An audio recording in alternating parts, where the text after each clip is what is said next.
there's really not a whole lot new to this yet. What I know is Nutanix.next is coming up in May. Cisco Live is coming up in June. They announced this partnership around Nutanix and Cisco back in, what was it? Was it 2023 that they announced it? And it's a unique relationship, right? So you have Nutanix, who there's no arguing, they are the pioneer for HCI, but really it's not about HCI, it's about kind of what HCI delivers, which is the cloud operating model, right? Simplified operations, so on and so forth. And then you have Cisco, who really brings a depth when it comes to compute and networking and the integration of all that. And then when you look at products like Intersight, when you start to think about what managing those environments looks like, and Cisco really brings a lot. So when you look at these two together, there's so much potential to what can be done for enterprise IT. You can literally, if the integration points happen correctly and in a timely fashion, you can literally deliver that cloud experience I'm talking about, that cloud experience that people have been talking about for 10 years, trying to deliver on-prem. You can do that today if you can bring these integration points together. And I think about like an Intersight and some of the management capabilities within Nutanix. I think about standing up AI workloads. Like Nutanix has this thing called GPT in a box, which is really about simplifying the deployment of AI in the enterprise, right? Applianceizing, if you will, AI models or AI deployments in the enterprise. Really, really cool, right? Think about what you could do if you could tie that with what Cisco has done around UCS and what Cisco has done around Intersight, and really kind of looking out, a year, 2 years, 3 years from now. Think about what you could do from perspective of Thousand Eyes or Splunk integration and the observability they bring, right? There's so much that can be done.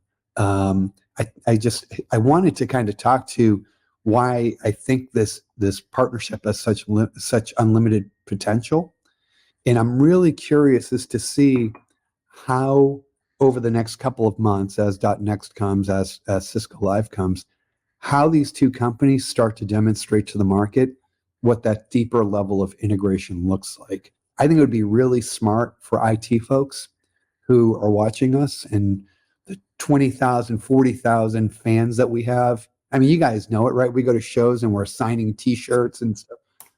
Seriously, I'm really curious as to what, I'm curious, and I would encourage those folks that are, managing IT organizations to keep an eye on these two, because I think we're going to start seeing a wave of innovation realized through product announcements, through technology enablements, and through the way they enable the channel. That's really going to change the way IT operates in a real way, not just in talking points or in slideware, but in the real world. It's going to be a fun one to watch. And the last thing I want to throw in there is, Matt, you touched on channel. Go ahead, sorry. Yeah. I was going to say, you touched on channel. What's the go-to-market? I mean, is it through both Nutanix and Cisco channel partners, or? Yeah. And they've done a very, from what I've seen, they've been very aggressive in approaching. So, when you think about how the channel operates, right, and the different types of customers that Cisco has versus Nutanix, Cisco is a large enterprise kind of play, right? The biggest companies use them for networking, for security, and those companies that have used them have employed UCS in their compute platforms to get that integrated networking compute kind of play.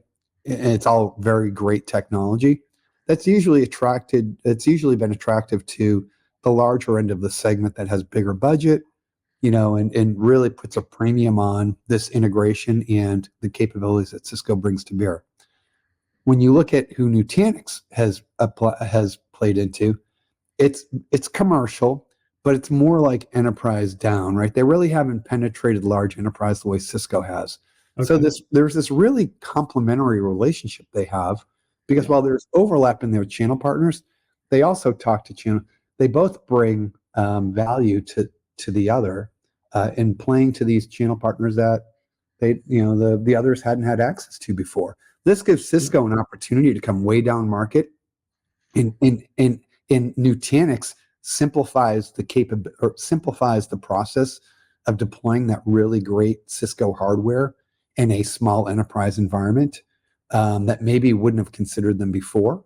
Likewise, Cisco brings Nutanix into these largest of large companies that have been dominated by what is now Broadcom, VMware for decades, right? Cisco can now go in and say, look at this integrated solution we have. And by the way, if we do things with Inner-Sight, if we do things with Thousand Eyes, if we do things with our larger portfolio, right? Is it AppMan or AppMan? I can never remember the name of that product, the application management tool they have. Oh, App Dynamics. Yeah. When you think about all of the capabilities that can come from like integrating this at a higher level, this is where that cloud model really starts to become real for those very large enterprise customers. And it makes Nutanix a very interesting part of the Cisco equation. So there's a lot of complementary technologies and go-to-market efforts that I think can benefit both customers. So yeah, it's impressive that together they can capture so much of the TAM. To your point, from the largest of enterprises down to the SMB.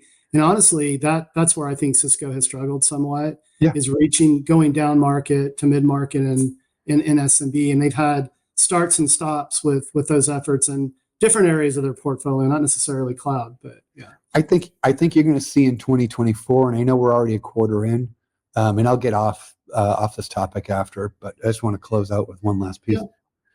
Bold prediction, let's say. I've got a lot of bold predictions, but I think you're going to see Nutanix do very, very well in 2024, given the challenges VMware has had in messaging its value to the, below the very large organizations. I think you're going to see Nutanix take advantage of that.